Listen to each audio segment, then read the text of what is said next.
It's Patrick Beatty Reviews, the number one for news. It's Patrick Beatty Reviews, number one for news. Yeah. Tune in, get up. Yeah, what's up? Keep the change, you filthy animal. What is up, my gaggle of geeks? Man, it's been a while since I've heard that theme song. Welcome to a new podcast episode. We're going to be talking about a couple of movies, or a show that's on HBO Max. It's on its swan song season. It's ending now, and we're going to take a look at the first season, kind of a retrospective, and see what the perspective is of somebody that hasn't watched Succession before. And we're going to talk about the Ben Affleck movie with Air. Maybe we'll trip into a couple of DC stuff. But with me is Mark from the Visually Stunning Movie Podcast. Welcome, Mark. How are you? Hey, I'm doing good, Patrick. Every time I enter a room, I forget that the actual applause button is on a different area of the screen, and so I always put the wrong one. That was the one I wanted to hit. There. Thank you. Yeah, there's one that says applause too, and it always gets me because it's like, it's not a good applause. So I don't know why I wrote it as a. So thanks for doing that. Tell me what you're up to and where people can find you real quick before we dive into everything. The Visually Stunning Movie Podcast. First, you can find us basically anywhere you listen to podcasts. We're on Twitter, VS Movie Podcast, or just go to the website, vsmoviepodcast.com. That will get you every place you want to go. We're also on YouTube from time to time, if that's your thing, which if you're watching Patrick right now, it totally is your thing. But no, over here, it's movie season. We're ramping up for summer film just like you are. And it's going to be good. There's some good stuff. We've had some good stuff. And I'm just really looking forward to full theaters and good flicks. Oh yeah. And it's already kind of bleeding into the summer movie season. We're starting to get some new ones and like really jumped the gun with it. But John Wick is showing up. Like we're starting to get a lot of these. So let's talk award season suddenly. Why are we already talking about award season? Well, because a film came out that's getting screened constantly by literally, I've never seen the company that distributes the screenings out to us from Warner Brothers give so many screenings out in like a 7-day period. I believe there's like 5 screenings. Yeah, it's insane. It's literally there was like 2 or 3 last week, and there's 2 or 3 this coming week. It's nuts. Right. And I think it's because they know they have a hit on their hands. Hopefully we maybe see some of that with The Flash. We didn't see Shazam, but when we're going to look into this, it's Ben Affleck's new directorial film. What film is this for him? Number 3? No, he has. Or is it just Argo and? What? I feel like he did The Town, but I could be wrong. No, he's got 9 directorial credits. 9. Live by Night, Argo, The Town, Give Me Shelter, Gone Baby Gone. Oh, okay, so he directed that one too. So, yeah. I wasn't for sure with Gone Baby Gone, so I didn't want to say it. But so he is going into a well-seasoned career as a director, and one that everybody, whether you have loved his Daredevil, whether you've hated his Batman, whether it's the opposite, everybody's admitted that like his directing is so strong, and he's an Oscar award winner for it. This is his new one, and we're talking about Michael Jordan and how the shoe came to be the Air Jordan. It's kind of fascinating to look at it in this perspective and have such a kind of high octane Aaron Sorkin like script that makes this really move along for it's a little bit longer of a runtime. Wouldn't you agree, Mark? Yeah, well, it's still less than 2 hours, which lately is an incredibly short runtime. Considering Hollywood is not even remotely averse to putting out a 2.5-hour movie anymore. And the recent John Wick, of course, 2:49, which is just nuts for an action film. And as much as I love that film, by the way, I could have cut 15 to 20 minutes off that and it still would have been okay. But I don't regret those 15 or 20 minutes at all. But no, it's Air. And I think what you're pointing to on Affleck and his directorial record is he doesn't direct everything that gets thrown at him. He is very selective. So that gives him time to decide, A, if it's a worthwhile project, B, whether it's a project that suits him, and then he takes the time to do it as right as he can. Right. So will that always work? No. Hollywood is littered with films where I'm sure all of those considerations were made and the movies aren't that good. But I think that thus far, I think that's what he's looking at, and I think that's why his record is just generally so good behind the camera. Mhm. What do you think is the strongest film so far? Not including this, if this ends up being your favorite. We'll later. Yeah, I think honestly, my favorite of his is Argo. I Mm. really do. I honestly, I thought Gone Girl was fine. But actually, he didn't direct that one. But I thought that was fine. But Gone Baby Gone. But Argo is. I mean, it was everything I wanted. It was international politics. It was a thriller, and it all the pieces just appealed to me the best.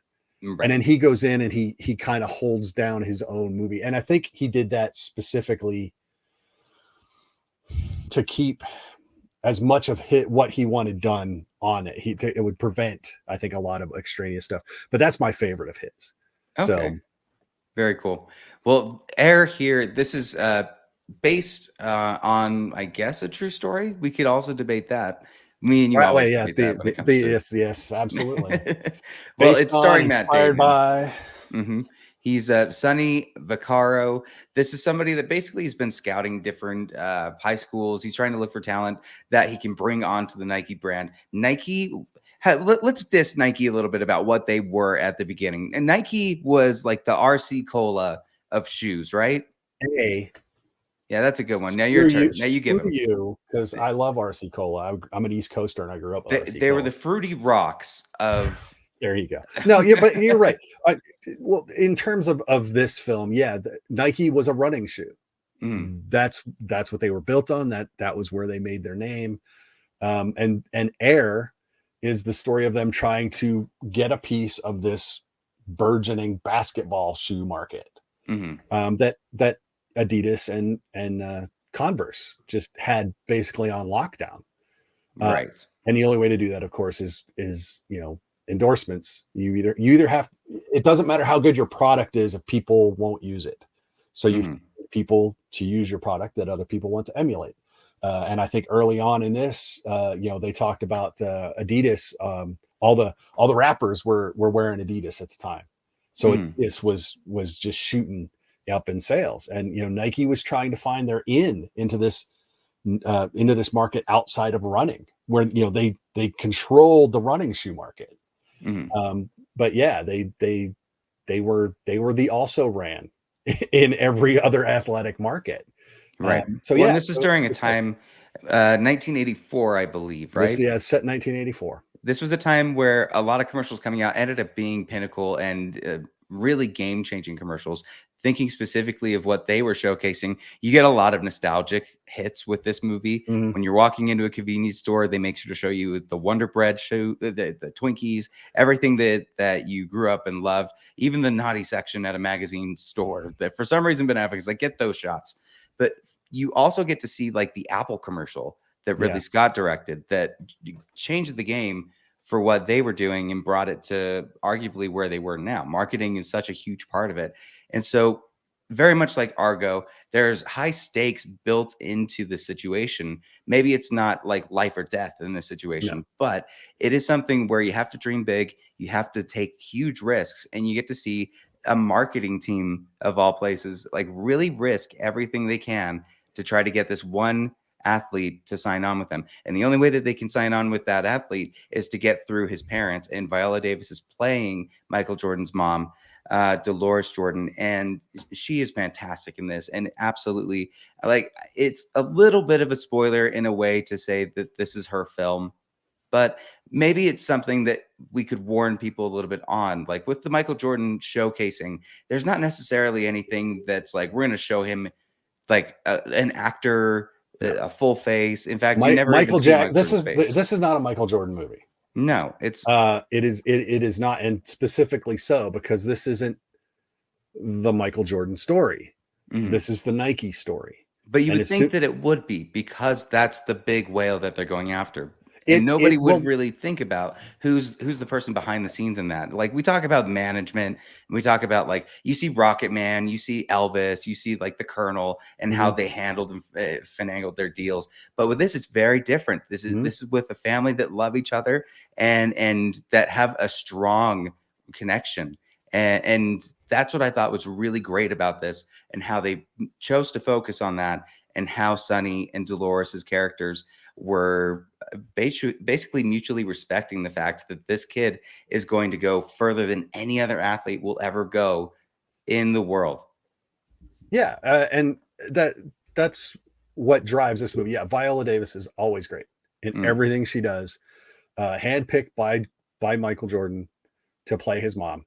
Right. That Ben Affleck has now famously said that. He goes, "Yes, you can make the movie, but Viola Davis has to be my mom."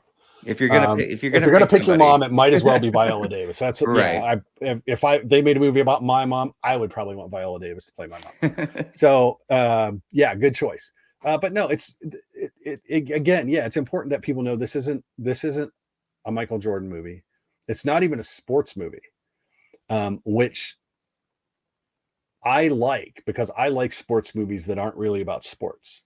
I like, for the same reason I very much enjoyed the Kevin Costner film Draft Day, right, which is not about football, but it's about football. But it's all it's about interpersonal. It's about business politics. It's got good characters driving your story. And terrific cast. Yeah. But that's what makes this movie, was what make Air so good. I mean, Matt Damon, Jason Bateman, Ben Affleck, Viola Davis, Chris Tucker in a wonderfully understated performance, by the way. Overall. It's Jay Moore had a really messed up role. I think that's his Tom Cruise, Len Grossman.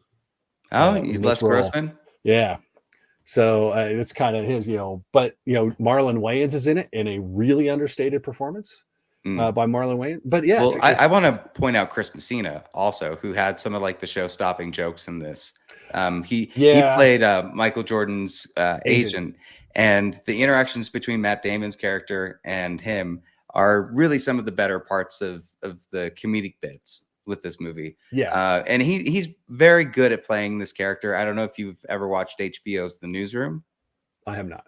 So he plays a very familiar character. He's kind of a son of very much like Succession, actually. A son to a media conglomerate that's kind of just like, I want to change things, and I'm going to cuss out everybody for not doing stuff, and I'm the big boss. So it worked really well for this. I love that.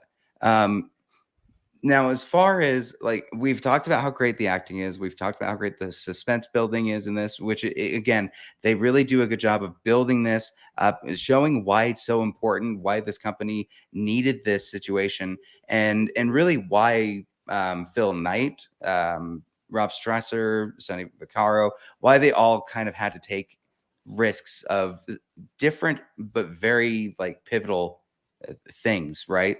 Yeah. Jason Bateman had to give up something with his family. Matt Damon had to risk pretty much everything with the entire department. But it's fascinating to see. Where do you think this stands, though, when it comes to award season this year? I think it'll be in the discussion in a few categories, mostly because of the names involved. Ensemble. Right. But is it a best picture? Maybe. We'll see what else comes out this year. Viola Davis will definitely get mentioned because it's Viola Davis, and we've already addressed that. Yeah. If any single person is going to get nominated, I could see Matt Damon be nominated, and I can see Viola Davis be nominated. He's basically playing, and there was a couple of nods in here. And I wouldn't mind Chris Tucker being nominated, to be honest. He was really good. That would be if they run out of all the other options. Yeah, like that would be a curveball. That's going to show up on like a Golden Globe. It's the Jamie Lee Curtis. Yeah, right. It's that's going to be your. Yeah, she earned it. Your curveball. But no, Matt Damon. He's basically playing Carol Shelby, which is cute because they threw the Shelby car in on top of that monitor at his desk, which I thought was great. I was like, it's subtle. But no, it's fine. This was written by Alex Convery. Wow, his first script. Not a bad script. Now, is it a nominee? We'll see what else comes out this year. But it's impressive nonetheless. But yeah, no, it's script. Good freshman effort. Yeah, that caught you by surprise. I noticed that. Yeah, I just pulled it up. I was like, oh crap. Oh, wait a minute. One credit on IMDb. So no, it'll be talked about. I don't know what kind of traction it'll get, but I think people will be like, you remember Air? I mean, because it's far enough after, or it's far enough into this year to where it won't get forgotten. I'm going to predict the same type of situation that Hustle had. Yeah, I could see it going the same way with Hustle, where it's just this is a great sports movie that's not necessarily about sports, that will make you dream big. Like that's the big thing. When you go out of this movie, you're like, all right, where's my whale? What do I need to go after? Right. What's the big thing that I can try to chase? Especially in this career where we're just these lowly people in our offices, just trying to talk to somebody about their creative ventures and how much fun they had, and hopefully get some information out of it. And at the end of the day, it can be really hard to catch those waves, especially if you're small chickens, Right. So it's I mean, it's very cool without cheating, I guess, or lowering yourself or demeaning yourself. I mean, okay, Mark. Part of this that's like a 0.5 percentage. Everybody. But you know what I mean? You're not chasing the clicks, not chasing the likes, not sensationalizing. We all chase the clicks. Well, yeah, but what matters is it true? But yeah, well, is it authentic to you? My favorite expression is the hate industry on social media that exists just to hate, just for traffic. So it's Justice League. Was that our lead into the Just Us League drama with DC real quick that we were aforementioning beforehand? Yeah, well, just a little bit. Let's finish up on air. Okay, so what are you gonna? I don't really give ratings. I give it. See it. Definitely see it. It's well worth it. If you like, again, it's a sports movie that's not about sports. So don't. This is not about. They're not a lot about. Matt Damon is in a gym one time at the beginning, and he's watching high school kids in a playoff. Right. It's just scouting players for possible future endorsement deals. There's tape of Michael Jordan's the championship game for North Carolina. There's tape of that, and I think that's about all the basketball there is. There's a couple other tapes. There's like some tape of Charles Barkley. Because they were debating Charles Barkley. Reference that there's going to be a real big Utah whoop whoop moment while they're debating a lot of the names at the beginning. Right. They talk about one particular that, to me, I even leaned over to the person I was with. I was like, "That's that person." So I won't spoil that, but that was kind of fun to be like, "Why is that dude in there?" Right. Do you even know where that school is? Yeah, we can't say that school. I know. Don't you dare, Mark. Don't say I know. I won't. That's a spoiler. Okay. But rating it, I would go. Let's go 8.5 for me if we were to rate it. See, I'm fine with like a 7.5. It's fine. I still enjoyed Draft Day more, but I think because there was literally a ticking clock in that movie, and this was, the characters were just as compelling, but it was a very much more of a slow burn kind of thing. The question is, did it make you care? Did it care? Well, did I care about Michael Jordan? No, I'm a Larry Bird guy. Did it make you care about Nike getting this deal? About Matt Damon making sure that department did the things that they promise? Did that happen? Yes, that aspect of it is incredibly that's all compelling. I can ask that film, that makes it incredibly compelling to where you see how close Nike was to failure, right, and near non-running obliteration. Right. And even the history of the other companies is cool. Yeah. You learn a little bit about Adidas. You learn a little bit about Converse and so, yeah, so it's intriguing. I definitely think people should see it. Don't see it just because you're a Michael Jordan fan, because again, he's not in it. Right. It's like going to 80 for Brady because you want to learn about Tom Brady's backstory. That is not what this movie is about. No. You'll be very disappointed. Definitely not what this is about. By the way, 80 for Brady's amazing. That'll be my segue out of this. I don't care. I don't care. That's my rating on 80 for Brady. I don't care. Oh, you don't want to watch it? Okay. I don't want to watch it. Didn't want to watch it when it came out. I was out of town and I was like, sorry, I can't make that screening. Somebody never watched Grace and Frankie is all I'm going to say. There's other If you watch Grace and Frankie, you just have a connection to these two actresses that you will watch them in anything after that. Fair enough. I know because I watched Moving On and I wanted to move on as quickly as possible after I saw that movie. 80 for Brady, loved it. Whoa, moving on. They called that a comedy. Let's move on. Right. So Succession. This is a comedy in a very fun and devilish way. We're in season four. I believe it's the conclusion. It's all wrapping up, and it is crazy to see where these characters have come from. And I find it a little bit interesting as I've been rewatching seasons 2 and 3, and I haven't really jumped into one for some reason. Maybe because I liked seeing those mid progressions rather than where they were at the beginning. So, Mark, I asked you to dive in to the Succession pool, and I'm curious if you were able to come out of that swamp clean, or if you now have a stank on you that you won't be able to get out until you finish the whole show. Well, okay, so yeah, so normally if I don't get to watch a show pretty close to when it starts, all these really great shows that I understand are good and acknowledge are good, it's like I understand that Sons of Anarchy is great, but I cannot invest 8 seasons or whatever it is to go back and do it. I understand 8 is a lot. I think that's what Sons was. I understand that Supernatural was awesome, but it's like I don't have 37 seasons to invest to go back and rewatch that, to watch that again. But I get it; it's a good show. So this one I didn't watch. It wasn't on my radar. I had other things going on. But you mentioned it, and I was like, you were like, well, watch the first episode. So I watched the first episode.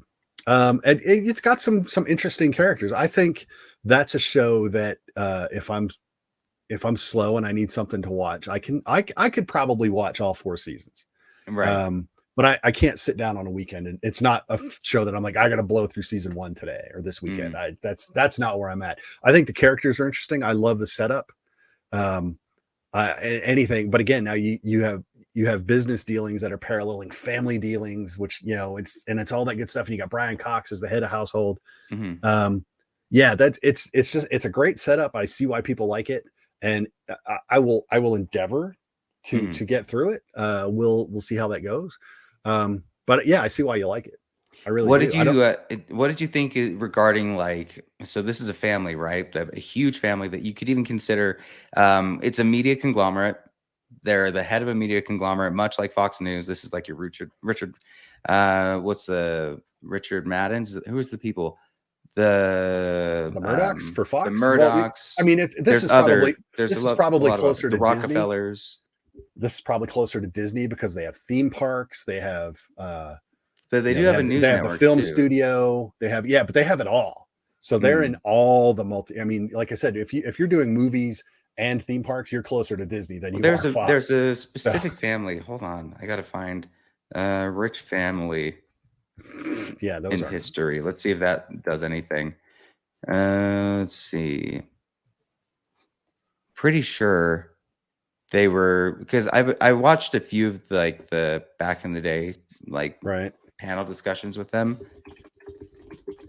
but I don't remember who they were. And we're gonna get yelled at so much during this, so we'll just cut. No, you cut whatever you want. We're gonna cut this out. I usually don't cut things out, but I need to remember. Or let's see. Burgers. No, it's not. The Redstones. Redstones, that's who it is. Yep. Yeah. So it's very much like the Redstones, how they're basing most of their stuff off. And it's Shakespearean more than anything because of how tragic a lot of these characters' stories start going. There's betrayal, there's intrigue, there's really weird sexual stuff at a certain point. It's all over the map, and I love how much they bring out all of these characters. Did you catch the Ferris Bueller's Day Off actor in episode 1? Did you meet all of the family in episode 1? Oh, Alan Ruck, yeah. Yeah. Captain of the Enterprise. You're welcome. Well, it was lovely to see him, right? It's cool. Yeah, I know. It's always good to see Alan Ruck. Mm-hmm. So, but yeah, It's But I it's love. a He's like suggestion for he's you. like, no, I'm out. This is family crap. He goes, tell me what we're doing, and I'll go along with it. Because he's like, I'm not getting involved. He's a Right. He's a rancher.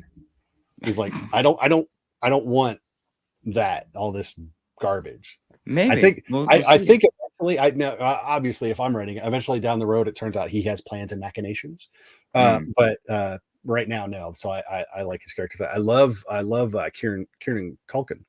Right. I think he's awesome in this. I think he's just the right amount of both. I don't give up, or he gives all the.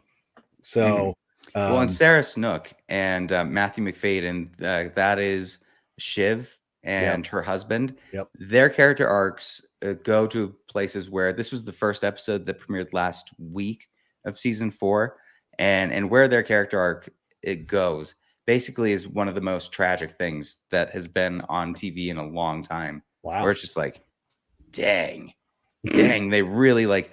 This is just a small family drama, but it feels like the world just ended. This is crazy. Wow.